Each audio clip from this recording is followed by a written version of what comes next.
अस्सलाम वालेकुम। आप देख रहे हैं टी एन न्यूज़ पे खबरों का सिलसिला जारी है।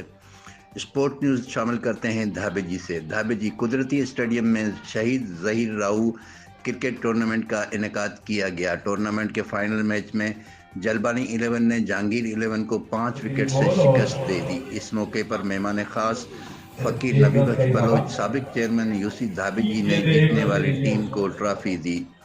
इस मौके पर बात करते हुए कहा कि हमारे एरिया में बहुत बासलाहियत टैलेंट मौजूद है, चाहे क्रिकेट हो या फुटबॉल। हमारी धाबी जी के नौजवान खिलाड़ी पाकिस्तान में खेलने जाते हैं और अपनी परफॉर्मेंस से अपना लोहा मना चुके हैं।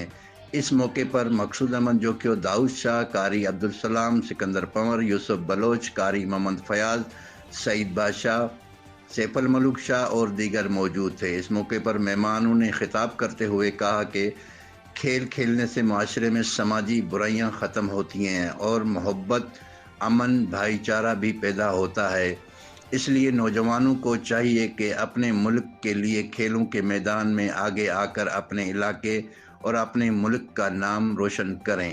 इससे पहले आए हुए मेहमानों को फूलों के हार और सिंध की सकाफत अजरक के तोहफे दिए गए। कैमरामैन टीम के साथ शाहिद समूह, टी एन न्यूज़ धाबे जी।